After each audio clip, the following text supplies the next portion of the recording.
Have you ever noticed how a single glance or an awkward silence can ruin your entire day? It's strange, isn't it? You could be having a perfectly fine morning, and then, out of nowhere, someone says something offhand, or maybe they say nothing at all, and suddenly your chest tightens. You ever wonder why such small moments feel so disproportionately heavy? It's like some invisible thread got pulled, and now you're unraveling in silence. You replay the moment over and over, wondering what you did wrong, why it hurt so much, and worse, why you still care. And the shame comes next. You tell yourself, I'm overreacting. You think, I should be stronger than this. But here's the truth. You're not weak. You're not broken. You're just carrying something that most people never learn to face. Carl Jung called it the shadow self. And no, it's not some mystical force or abstract philosophy. It's real. It's raw. And it lives inside every one of us. And the wild part? Most people carry it their whole lives, without ever realizing it's there. The shadow is the part of you that's been exiled, not by the world, but by yourself. It's made up of every feeling you weren't allowed to feel, every truth you had to hide. When you were told, you're too much, or be quiet, or that's not how good boys or girls act. You learned to push those pieces of yourself underground, and they didn't disappear. They just waited. So, when someone's words sting deeper than they should, it's not just their voice you're hearing. It's the echo of every rejection you never got to process, every childhood moment you buried just to survive. It's not that you're taking things personally. It's that something inside you is receiving them personally. The nervous system reacts like it's in danger, not because of the present moment, but because your shadow recognizes an old wound being poked. And that's why we're here. Not just to name it, but to understand it. To bring compassion to the parts of ourselves we've long feared or ignored. Because when you finally meet your shadow, really see it, you stop being ruled by it. So, if you've ever wondered why that one little comment wrecked your whole day, stay with me. This isn't about being fragile. This is about reclaiming the power in your pain.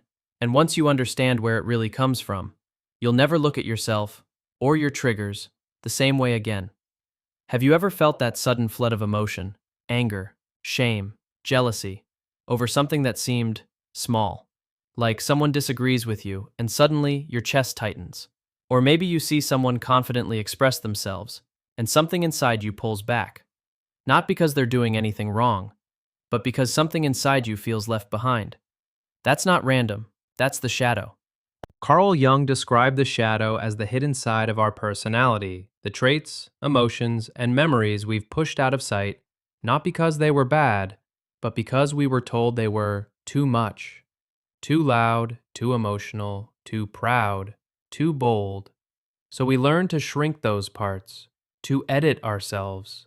And it often starts young. Maybe you were told to stop crying. Maybe your joy was seen as annoying. Maybe your anger made people uncomfortable. So you tucked it away. Not because you wanted to, but because you thought you had to, in order to be accepted, to feel safe, to be loved. But those parts, they don't disappear. They wait and they get triggered, especially when life presses on an old bruise you never knew was still there. So when someone criticizes your work and you suddenly feel like you're 10 years old again trying to win your parents' approval, that's not overreacting. That's your shadow remembering.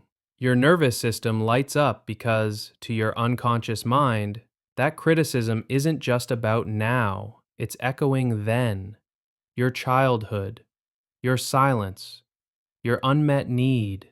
And here's the twist. Your shadow doesn't just show up when you're hurt. It also shows up when you're witnessing someone else shine. Ever felt that quiet envy when someone walks into a room with full confidence? That voice inside whispering, "Why can't I be like that?" That's not jealousy, that's grief. Grief for the version of you that once felt free, and then got told to tone it down. Your shadow remembers, and it's not trying to sabotage you, it's trying to protect you. It steps in before your conscious self can even respond. But here's the gift. Once you begin to recognize this pattern, you're no longer at its mercy, because now you're watching it with awareness, and with awareness comes choice. We'll explore how to bring that hidden side of you into the light in the next part. But for now, just know this. Your reactions don't make you broken. They make you human, and every emotional storm is pointing to a place inside you that's ready to heal. Let's talk about what happens when we ignore our shadow. Not because we're bad people, not because we're weak or careless, but because, for most of us, no one ever taught us that there was a shadow to begin with. See, when we don't take time to understand the hidden parts of ourselves, the ones we've pushed away, denied, or forgotten, those parts don't just vanish. They don't quietly fade into the background. They start acting out, from the dark. That's when we find ourselves overreacting and we're not sure why. You ever have a conversation and suddenly feel like someone's words cut way deeper than they should have? Like a totally neutral comment hits you like a personal attack? Or maybe someone doesn't text you back, and your brain spirals into rejection, shame, and fear of abandonment, all within seconds. When your shadow stays unacknowledged, it takes the wheel. It starts projecting. Suddenly, people who mean you no harm become enemies. Simple feedback sounds like judgment. Silence feels like punishment. You don't see the world as it is. You see it through the filter of your own unhealed pain. And here's the thing. The unconscious mind is incredibly powerful. It's always running in the background, coloring every interaction, every perception, every assumption. If the shadow stays unconscious, it continues to distort reality without your permission. It's like walking around with a cracked lens and wondering why everything looks broken. You assume others are against you, when really, they're just reflecting something back you haven't made peace with yet. You think you're defending yourself from others, but sometimes you're just defending yourself, from that younger, wounded version of you who still feels unseen or unloved. But here's the shift. The moment you bring awareness to the shadow, even just a little, it loses its grip. You start to catch yourself before you lash out. You pause before you spiral. You notice, wait, maybe this isn't about them at all. And that's the beginning of freedom. Because now you're not just reacting, you're relating. You're reclaiming your power from the shadows and bringing it into the light, where it can finally heal. In the next part, we'll explore how to do exactly that, how to stop running from your shadow and start integrating it, piece by piece, with compassion and truth. But for now, just ask yourself, what if the world isn't against me? What if it's trying to show me the parts of myself I've forgotten how to love? So, how do we actually begin to heal the shadow? Because now that you've seen it, now that you feel it, you can't just unsee it. And that's a powerful thing. Awareness is the first step, but integration, that's where the real transformation begins. And it starts with something that sounds simple, but rarely is. Radical self-honesty. It means being honest about the things we usually cover up, like saying I'm fine when we're breaking inside, or acting kind when deep down we're holding quiet resentment. It's looking at yourself in the mirror and saying, I judged that person today because honestly, I'm still insecure about that same part of me. That level of honesty isn't easy, but it's real. And the shadow can't survive in the light of what's real. Then comes the second step, using your triggers as invitations. What if that flare of jealousy or the sudden defensiveness isn't here to ruin your day, but to teach you something? Instead of shutting down, pause. Ask, what does this moment remind me of? Is the belief I'm holding actually true? Am I reacting from my adult self, or from an old wound that hasn't been held? Every trigger is a breadcrumb, and when you follow it, you find the part of you that's been asking to be seen. Next, talk to your shadow. Yes, literally. This is what Carl Jung called active imagination. Speak to that part of you like it's a scared child. Ask it, what are you afraid of? What do you need from me right now? You might be surprised by what it says, and more surprised by how much it softens when it's finally heard. And here's the part most people miss. Your shadow isn't just pain, it's power. It holds your boldness, your creativity, your voice. The traits you once buried to fit in might be the very gifts you need to stand out. So go back down there, dust them off, Welcome them home. Finally, practice compassion, not control. You're not here to fix yourself, you're here to become whole. The goal isn't to stop reacting forever, it's to relate to those reactions with gentleness, to say, I see you, and I'm still here. That's what healing looks like. Not perfection, but presence. And when you bring your shadow into the light, piece by piece, you don't lose yourself, you reclaim yourself. So here's where it all starts to come together. If you've made it this far, you've probably realized that shadow work isn't about fixing yourself. It's not about becoming emotionless, unshakable, or perfect.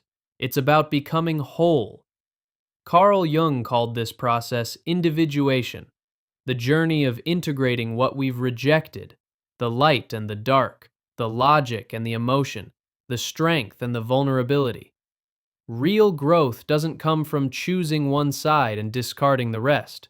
It comes from making room for all of you. And when that happens, when your shadow is no longer in exile, something incredible unfolds. You stop living in reaction mode. You stop wasting your energy defending yourself from every glance, every comment, every silence.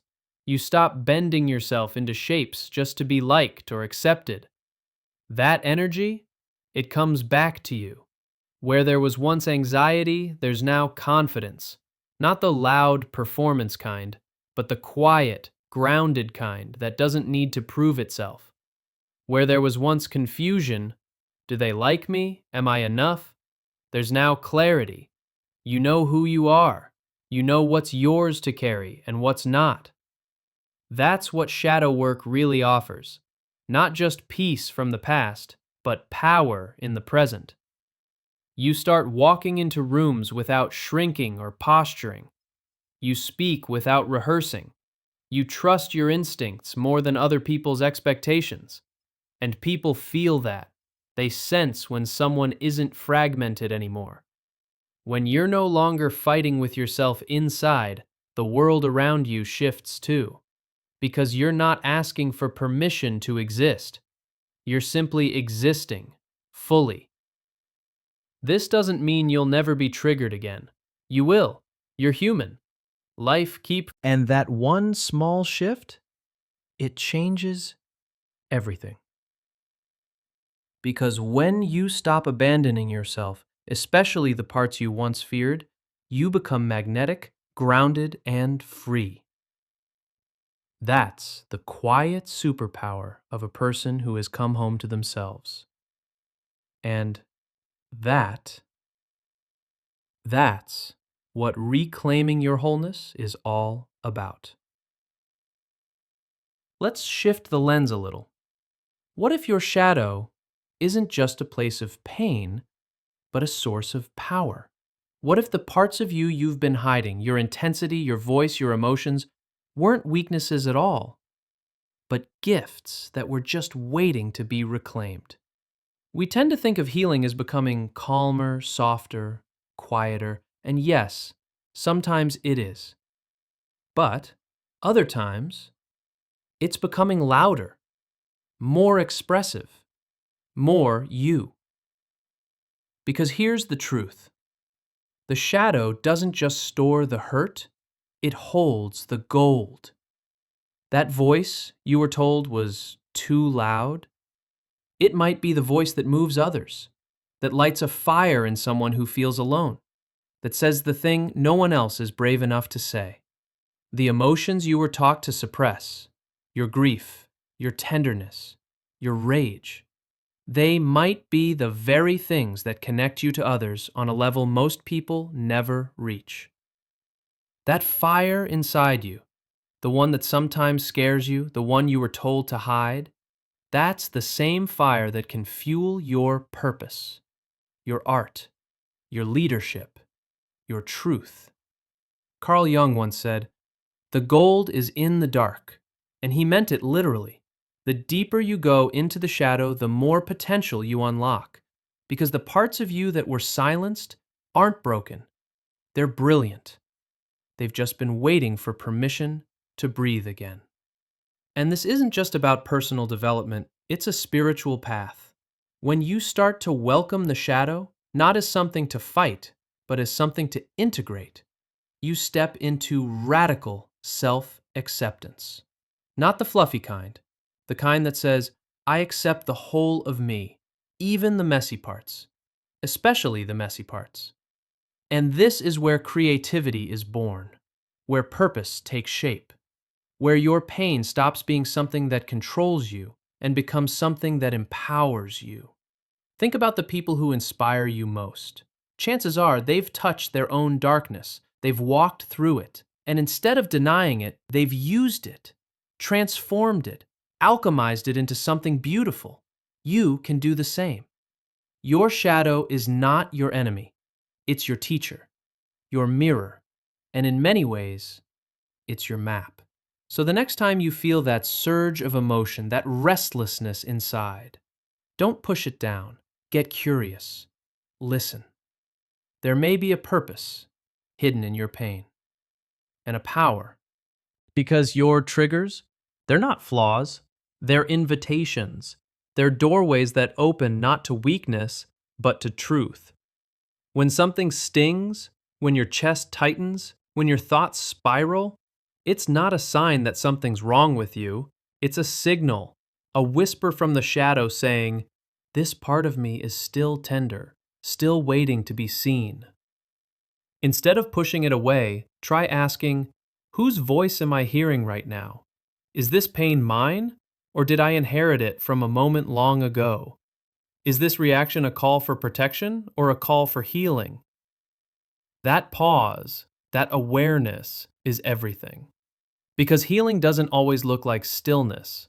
Sometimes it looks like expression, like creating something raw and real, like speaking the truth you were once told to keep quiet, like reaching out to someone and saying, this is where it hurts, but I'm ready to look. You don't have to suppress what you feel. You don't have to become someone you're not. You just have to remember that everything inside you has a place, even the messy, even the painful. And I want to remind you of something because maybe no one ever has. You are not too much. You are not broken. You are not behind. You are whole, even if you're still healing. You are evolving, even if you stumble. You are a deeply feeling human being, and that is not your weakness. That is your superpower.